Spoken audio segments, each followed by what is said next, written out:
Ang ating bisita po ngayong araw na ito ay world-class talent. He belongs to an internationally recognized boy group. He is doing his first solo live interview today. He is the forever boyfriend. He is the boy group power coach of the Voice Generations. At higit sa lahat, I have been part of his journey, kaibigan. Naitay Kapuso, please welcome Stel of SB19!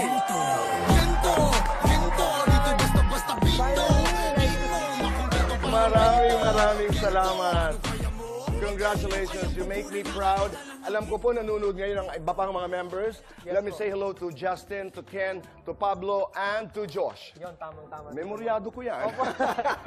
It's nice to see you again, Tito Boy. I know. Grabe, tagal na po nung last natin. Proud na proud ako. Ay, maraming I salamat am po, so Tito Boy. proud. Salamat Dahil po. nung mga panahon na nagkikita tayo, you were working very hard. You were driven. You were struggling. You were dreaming. Ngayon, Stel, you are world famous. Wow. Wow, congratulations. Thank you. Maraming salamat, Tito Boy. Naalala ko pa, one of your last guestings on my show, you were teaching me a step. Ano yun? Yes Yung po. move up, point dance. Go up. Move up. So, go up. actually Okay. po, kanina talaga, nireview na namin, Tito Boy. Para mas mabilis na ngayon. So, babalikan lang natin, Tito Boy. Balikan lang natin. So, step, close, open, up.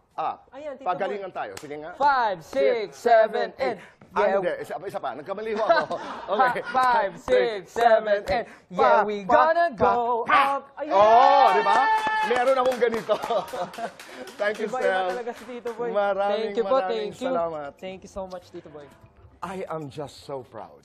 Really. Maraming salamat po. Oo, totoo. I am just so proud. Sa lahat ng mga naging kwentuhan natin, I am just so proud that you are where you are today because you and your group have worked so hard to get to where you are today. Salamat. Sarap naman nun marinig from Tito Totoo Boy. yun. Salamat po. Oo. And now you are coaching for The Voice. Yes po. Stel, paano ka nagko-coach? Baon mo ba lahat ng hirap na iyong pinagdaanan dito sa iyong coaching? To be honest, Tito Boy, simple lang naman po yung gusto kong iparating din sa mga talent ko. Actually, artist na nga po yung tawag ko sa kanila.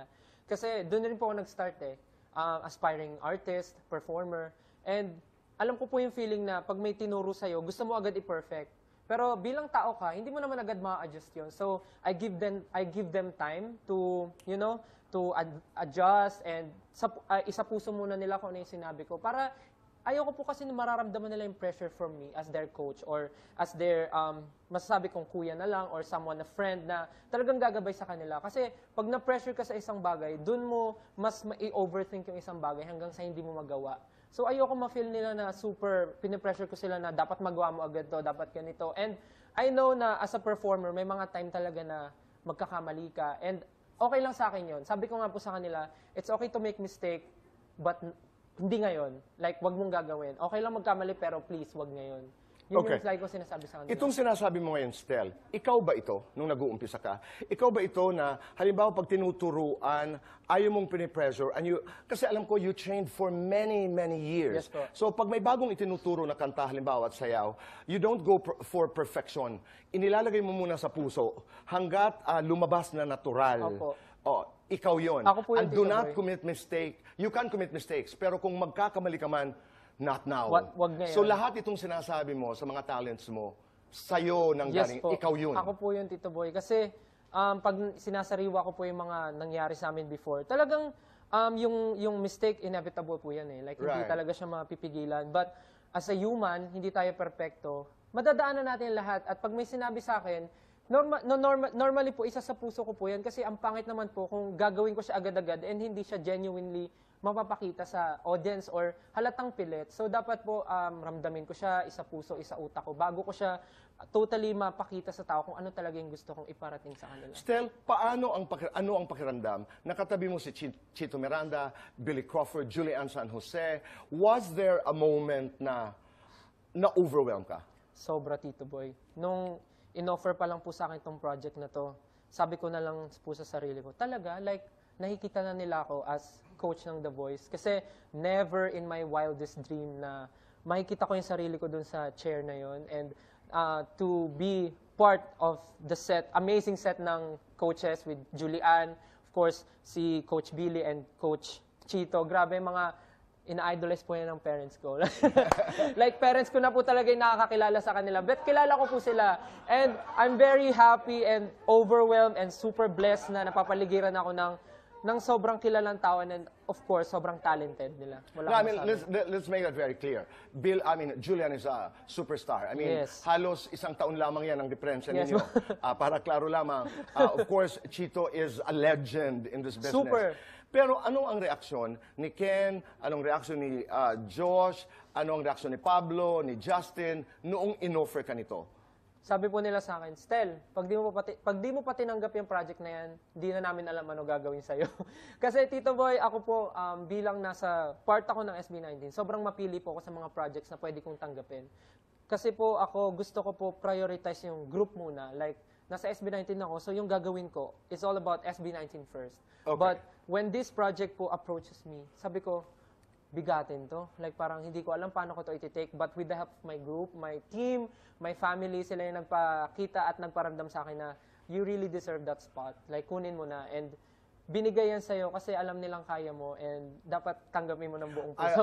I was so excited to be here today kasi magpapaturo ako sa'yo ng Gento. Ay. Okay ba? You wanna learn Gento? Mamaya gagawin natin yan. Okay po. Pero ito, pumasok lamang sa isipan ngayon. You guys still stay together? Hindi na po. Hindi na. Kasi sasabihin ko sana, ikaw pa bang nagtatapo ng basura? Oo, naalala ko yan. Ikaw pa bang pinakamatagal sa banyo? Ikaw pa ba, naalala mo yun? Siguro po kung magkakasama kami, same pa rin po. Ako Same pa pa rin. rin pinakamatagal sa CR. Medyo may pagkamatakaw. Naalala ko Ako yun. pa rin nung po yan. naglulukang kayo yun. Opo, opo. No, and you also guys take care of your fans. 18, is that the way you pronounce it? Yes po, 18. 18. Your fan army who won and natalo po ang ilang mga fan armies ng iba't ibang international artists katulad ni Selena Gomez, am I right? And Taylor Swift. This was the Billboard Fan Army Face Off 2023. Yes po. Congratulations. Thank you so ano much. ang maraming membro nasa studio ngayon. What do you wanna tell 18? Sa 18, parang lahat naman po ng words kung gaano kami ka-thankful and ka-overwhelmed sa support nila, nasabi na namin.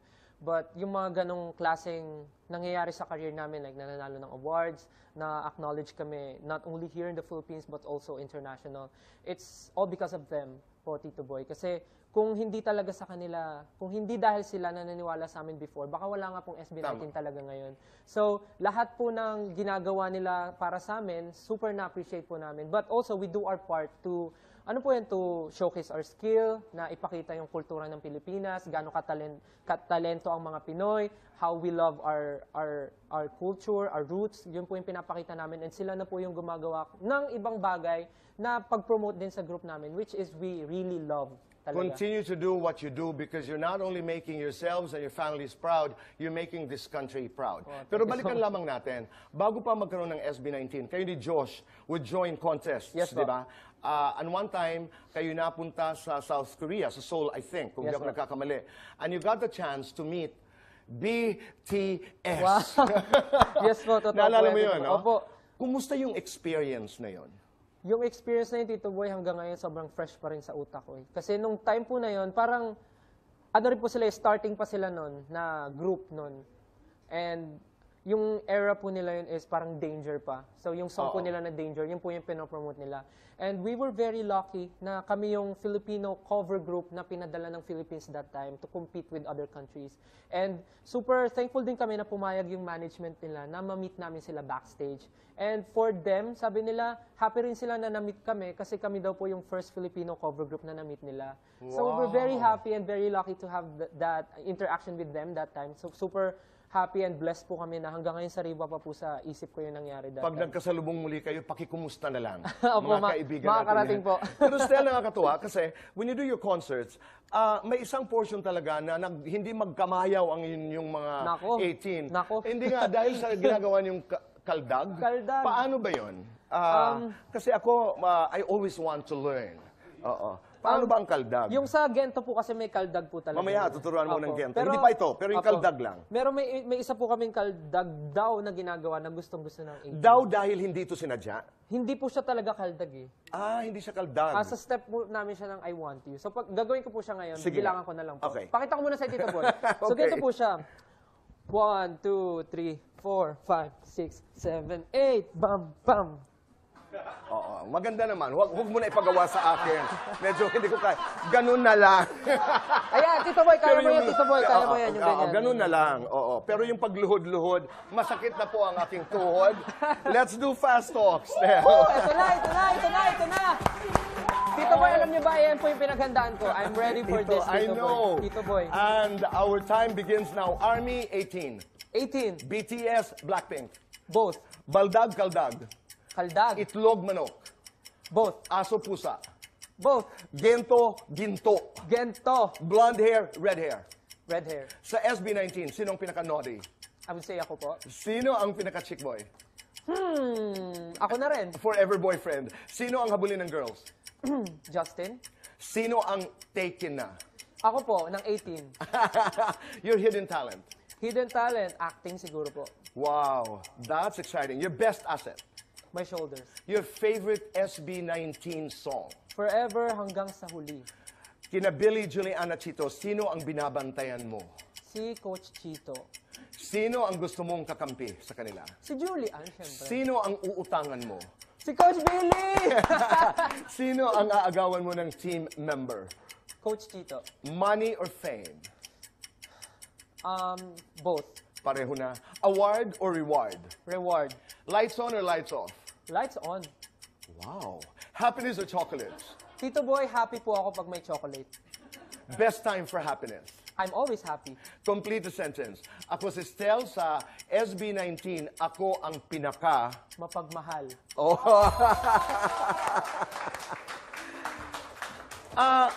Stel, a number of questions. What is the best and the worst about being famous? Una yun. And what is the best and the worst being forever boyfriend?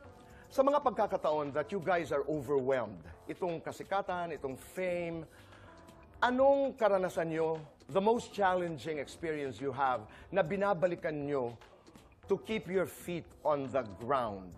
At ang Gento na sayawan, lahat po yan magaganap sa pagbabalik ng Fast Talk with Boy Abunda.